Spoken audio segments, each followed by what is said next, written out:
Action दे दीजिए Mukesh ji, action दे दीजिए, action दे दीजिए।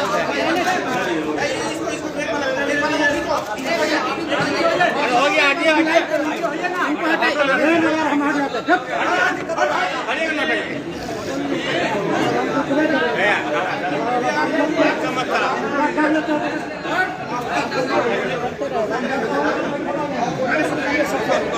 कोई काम धंधा नहीं है।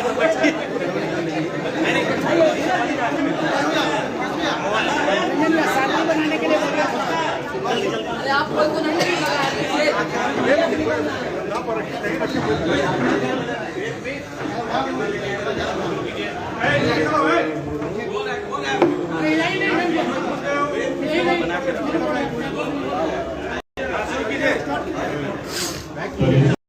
सबसे पहले आप सभी को बहुत बहुत धन्यवाद कि आप लोग इस शो में आए हैं।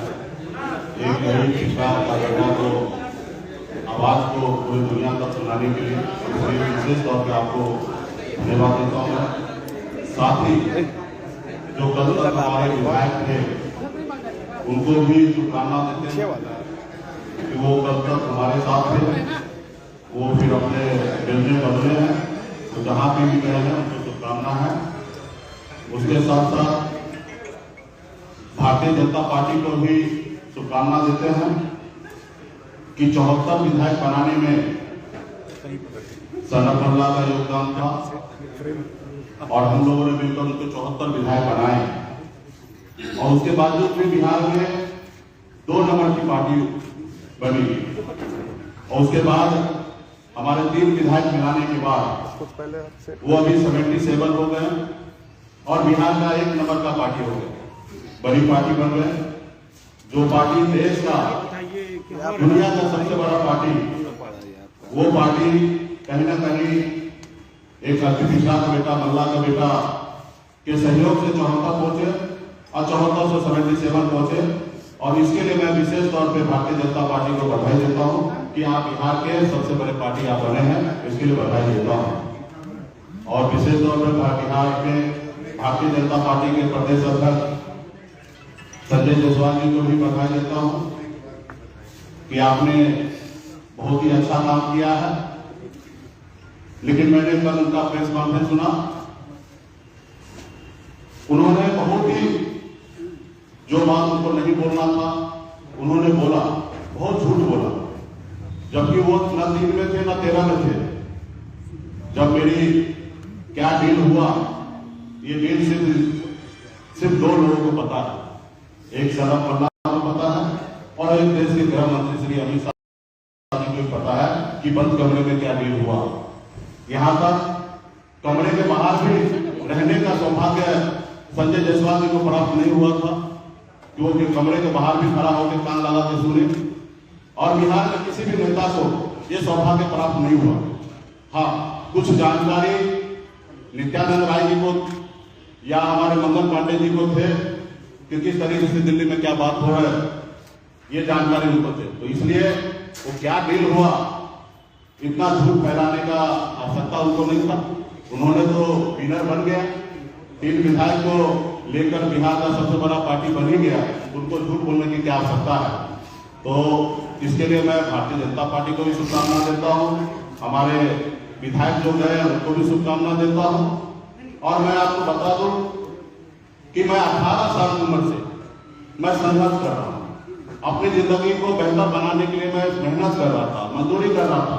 एक दिन में 30 रुपया मैं कमाता था, महीने का 900 रुपया महीने का मैं कमाता था। और ये हम अपनी जिंदगी में संघर्ष करके मुंबई जैसे शहर में, जहाँ पे रहने के लिए घर नहीं था, जहाँ पे अपने आप को फ्रेश होने के लिए जगह नहीं था, पब्लिक शौचालय में जाना पड़ता था, ऐसी जिंदगी मैंने जिया। फुटपाथ पे मैंने खाना खाया, फुटपाथ पे अपनी जिंदगी को बिताया है।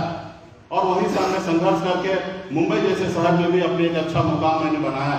और उसके बाद बिहार में मैं आया, अपने लोगों का हक अधिकार के लिए मैंने देखा कि हजारों समस्या है, जहाँ हजारों समस्या वहीं पे मेरा भी जन्म हुआ था।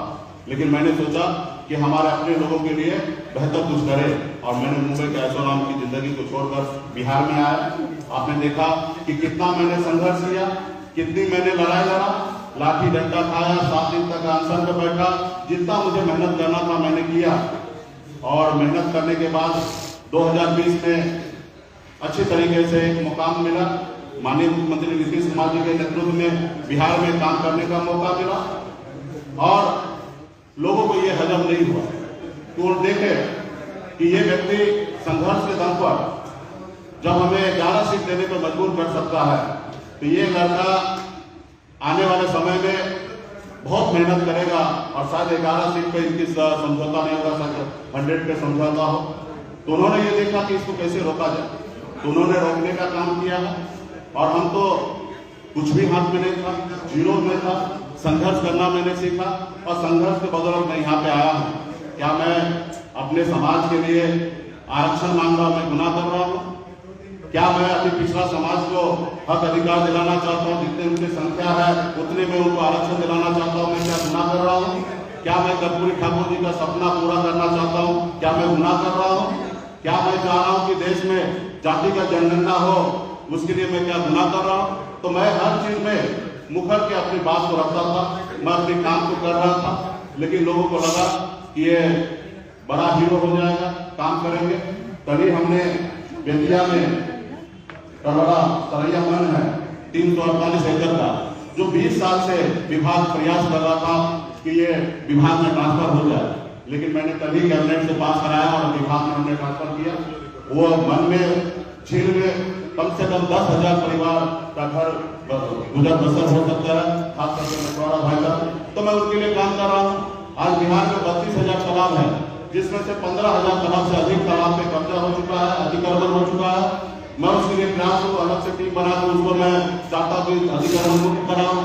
तो लोगों को लगता है कि ये काम करने के बाद कहीं ना कहीं समुदाय में हीरो बन जाएंगे।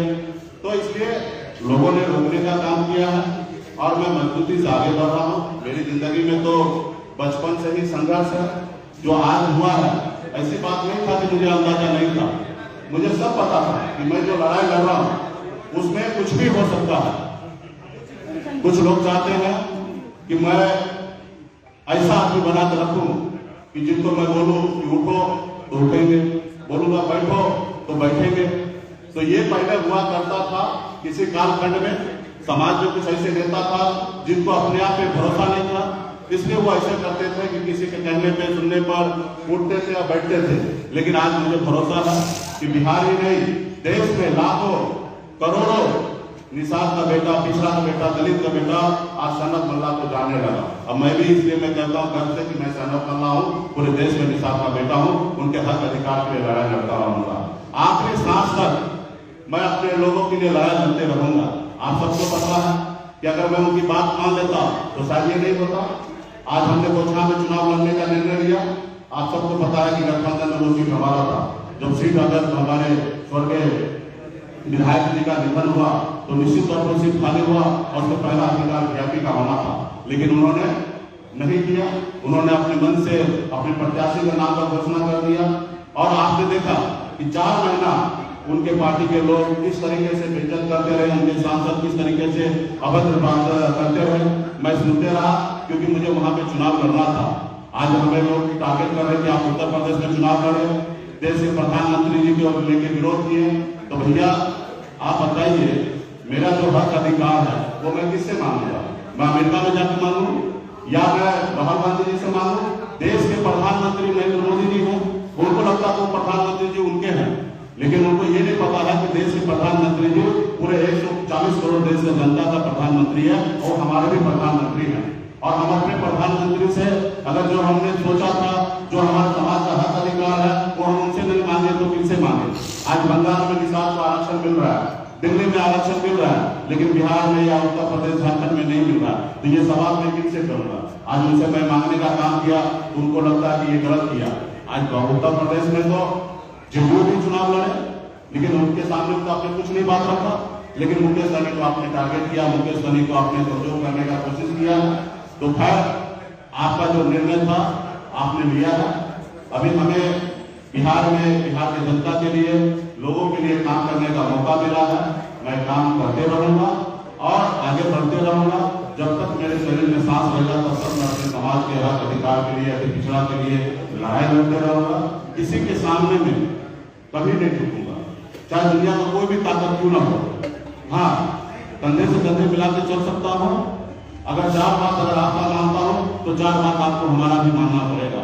अगर आप अगर कहेंगे कि मैं सहनसा हूँ तो मैं इस दुनिया में इस धरती पर किसी को सहनसा मानने के लिए तैयार नहीं हूँ कि आप चाहे वो जो कर सकते हैं, आप स्वतंत्र है वो सब चीज करने के लिए। इसलिए आज जो हुआ है ये कोई बड़ा घटना नहीं है, ये सामान्य घटना है। ये संसार में हमेशा होते रहा। जब गरीब पिछड़ा दलित का बेटा आगे बढ़ने का काम किया, आगे अपने लोगों को आगे बढ़ाने का काम किया, तो उनके साथ हमेशा ऐसे होते रहा। आपने भी हाल फिलहाल में आपने देखा कि चिराग पासवान जी का पार्टी किस तरीके से तोड़ा गया, परिवार में कूट डाला गया, लेकिन क्या हुआ? उससे पहले आपने देखा कि हमारे बिहार के मुख्यमंत्री श्री नीतीश कुमार जी, उनकी पार्टी अरुणाचल प्रदेश में 6 विधायक ले लिए। फिर क्या हुआ? तो ये विधायक पार्टी नहीं बनाया, पार्टी ने विधायक को बनाया। पार्टी में लोग आते जाते रहेंगे, हमारे विचारधारा से पार्टी आगे बढ़ेगा, और जिनको एक्सेप्ट होगा वो पार्टी में हमारे विचारधारा से चलेंगे, जिनको नहीं एक्सेप्ट होगा वो अपने रास्ता अलग बनाएंगे। तो उससे लोगों को भी शुभकामना देते हैं कि थोड़ा पेशेंस रखिए, ईमानदारी के साथ रहिए। आपको जो जनता ने आपको चुन के भेजा है उनके ऊपर भी आप भरोसा रखिए। यही नहीं है कि आपको नेम फेम पावर मिल जाए, वही चीज है। आज मैं चाहता तो चैन से जिंदगी जीता, लेकिन मैंने ये नहीं चुना, मैंने संघर्ष का रास्ता चुना। अब मेरे हाथ में था ही क्या जो मैं खो गया। कल फिर 4 बनाया, फिर 40 बनाएंगे। लोगों का भरोसा अगर हम पे जो रहा तो निश्चित तौर पे हम अपने कामयाब होंगे। तो इसलिए इससे मैं ज्यादा भयभीत नहीं हूँ, चिंतित नहीं हूँ। अभी मेरा लक्ष्य है कि बोछार में मजबूती से हमारा जो जनाधार है, जो ताकत है, उसको लगाकर बोछार सीट पर लड़ेंगे और जीतेंगे। अब बाकी जिंदगी में जो कठिनाई अभी दिख रहा है आप लोगों के सामने में, इससे बड़े बड़े कठिनाई को हमें सामना करना पड़ेगा। आज देखिए लालू जी ने इतना अच्छा काम करने के बाद भी आज जेल में है, तो ये सब संसार का एक पार्ट है, ये होते रहेगा। इसके लिए हमें घबराने की आवश्यकता नहीं है। इसलिए आप लोगों ने एक गरीब पिछड़ा का बेटा का आवाज को देश दुनिया में पहुंचाने के लिए आप लोगों ने हमारे साथ यहाँ पे उपस्थित हैं, तो आप सभी को इसके लिए मैं धन्यवाद देता हूँ। कुछ विशेष अगर आपको बात रखना है, पूछना है, तो मैं शांति से जवाब दूंगा, लेकिन कृपया करके एक एक करके पूछेंगे तो मैं अच्छा रहेगा। जी मुकेश सैनी जी, मंत्री पद आप आगे राजू सिंह ने कहा कि आप बैठ जाइए, तरीके से पार्टी चला रहे थे जो उन्हें मंजूर नहीं। ठीक है, उनका विषय है, उन्होंने एलिगेशन लगाया। लोग एक हमने बचपन में कहानी सुना था कि लंगूर है ना, अंगूर के पीछे भागता है, अंगूर मिल जाता तो उसके लिए अच्छा होता, नहीं मिलता तो कट्टा है। जब विधायक बने थे तभी वो उसको मेरी विचारधारा अच्छा था, सारा चीजें अच्छा था, और अब कल नहीं है तो 50 तरह के एलिगेशन लगाएंगे। इससे घबराना नहीं है। कल तो भारतीय जनता पार्टी के प्रदेश अध्यक्ष ने कहा कि हमारा विधायक, तो उन्होंने प्रोजेक्ट किया, और उससे पहले उन्होंने कहा कि हमने यहाँ से किया। तो ये सारी चीजें तो जब इस धरती पर सीता माता के ऊपर भी आरोप लगा दिया, उन्हें भी अग्नि परीक्षा देना पड़ा, तो मैं कौन सा खेल के मूली हूँ। तो इस तरीके से चीजें होते रहेगा। आगे मंत्री पद बरकरार रहेगा या फिर इस्तीफा देंगे आप? देखिए, मंत्री बिहार में बनाने के काम माननीय मुख्यमंत्री नीतीश कुमार जी ने किए हैं, और उनका विशेष अधिकार है इनको मंत्री रखना नहीं रखना, यह अधिकार उनके क्षेत्र में है। वो जो निर्णय लेगा वो उस निर्णय के साथ मैं रहूंगा। माननीय मुख्यमंत्री जी जो भी निर्णय लेंगे उस निर्णय के साथ रहेंगे। इसकी जवाब आपको माननीय मुख्यमंत्री जी देंगे।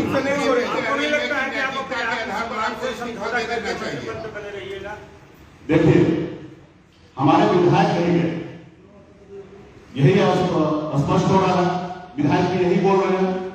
तो वो गए क्योंकि हमें तो अपने समाज के गरीब लोगों के हक अधिकार के लिए लड़ाई लड़ना, उनके लिए काम करना। अगर मैं कल मंत्री नहीं रहता तो 348 एकड़ का जंगल आजकल हमारे विभाग में ट्रांसफर नहीं होता, कभी कैबिनेट हुआ, तो आज उससे 10,000 परिवार का घर चलेगा। तो मैं ऐसा कोई काम नहीं करना चाहता जिसमें हमारे समाज का कोई ब्रेक हो।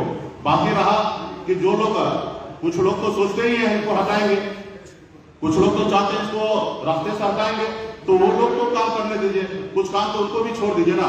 हमको जो काम है उनको हमको करने दीजिए, कुछ काम उनके ऊपर छोड़ देते ना कि वो क्या करते हैं। बीजेपी के लगभग नेता कि दिल्ली में 6 महीने के बाद जब सरकार बनेगी तो आप विलय करेंगे। यही बात हमने पहले कहा ना कि बंद कमरे में 2 ही लोग थे, गृह मंत्री जी थे और मैं था।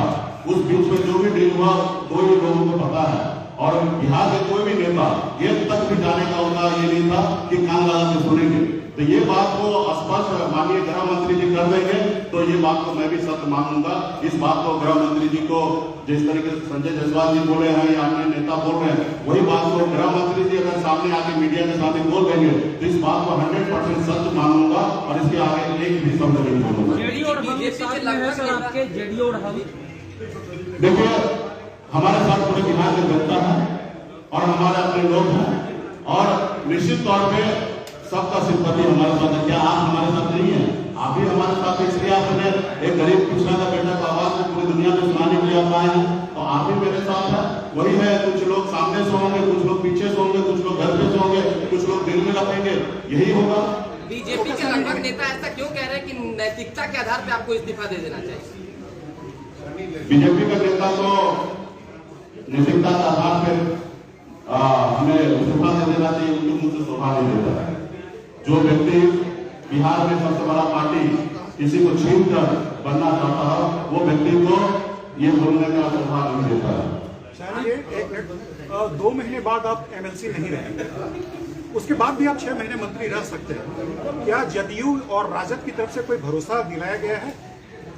देखिए, राजनीति हम काम करना चाहते हैं और आगे का रास्ता भी बनाना चाहते हैं। आगे का रास्ता क्या होगा वो आप लोगों से छिपेगा नहीं। हम आगे काम करते रहेंगे, संघर्ष करते रहेंगे, चाहे वो 1 साल में हम अपने संघर्ष को पूरा कर ले, 2 साल में कर ले या 13 साल में कर ले, हम अपने संघर्ष के रास्ते पर रहेंगे, संघर्ष करेंगे। क्या आपको लगता है कि यूपी चुनाव लड़कर आपने बहुत बड़ी गलती कर दी? नहीं, मैंने कोई गलती नहीं किया। उत्तर प्रदेश जाके उत्तर प्रदेश में हम अपने समाज को लाखों लोगों का भरोसा मैंने जीता है। हमारी जो एजेंडा है, मुद्दा है, उसको साथ में खड़ा हूँ और उसके लिए अगर जो भी मुझे कुर्बानी देना पड़े उसके लिए मैं कोई अफसोस नहीं है। बीजेपी अब क्या किया आपके साथ? देखिए, गरीब पिछड़ा का बेटा को लोग पीठ में छुरा होके या सीने में खंजर होके, जिनको जो भोगना है वो भोगते रहे। हम हमारे आखिरी सांस तक हम लड़ाई लड़ते रहेंगे, अपने आखिरी सांस तक लड़ाई लड़ते रहेंगे, अपने मंजिल को प्राप्त करते रहेंगे।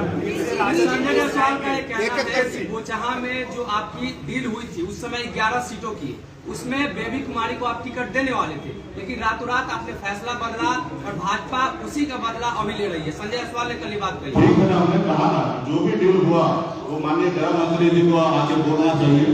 डील क्या हुआ मुझे पता है, वो डील को अगर मैं इस जगह सावधानी कर दूंगा तो मुझे लगता है कि देश के लिए अच्छा नहीं होगा।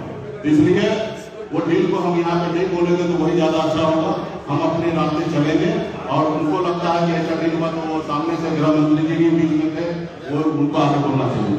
ये सही टूटे हैं या मजबूत हुए? आप लोग की तरफ से भी कुछ आपका मैडम सवाल बोलिए। हाँ, बीजेपी से पंगा बहुत महंगा पड़ रहा है, ऐसा लग रहा है क्या? अरे हम लोग तो पंगा लेने वाले ही लोग, आप उस कुल खानदान से आते हैं कि हमारे लोग, हमारे पूर्वज श्री रामचंद्र जी को नैया पार लगा दिए और हम अपने नैया किसी और के भरोसे नहीं छोड़ने वाले। रहा कि हम लड़ाई लड़ने के लिए तैयार हैं किसी से भी। आपने हमारे पूनम देवी को अपने देश से सुना होगा, उनके बारे में एक छत्र चंबल में उनका ताकत था, लोगों ने किस तरीके से उसको फाइट किया, किस तरीके से अत्याचार किया। तो ये हम लोगों के साथ हमेशा ऐसे होते रहा है और मैं अपने वजूद से कभी समझौता नहीं किया। इस्तीफा देंगे या मुख्यमंत्री को बर्दाश्त करने के बाद करेंगे? चलिए, बहुत बहुत धन्यवाद आप लोगों का। लगातार आपने हो गया यार।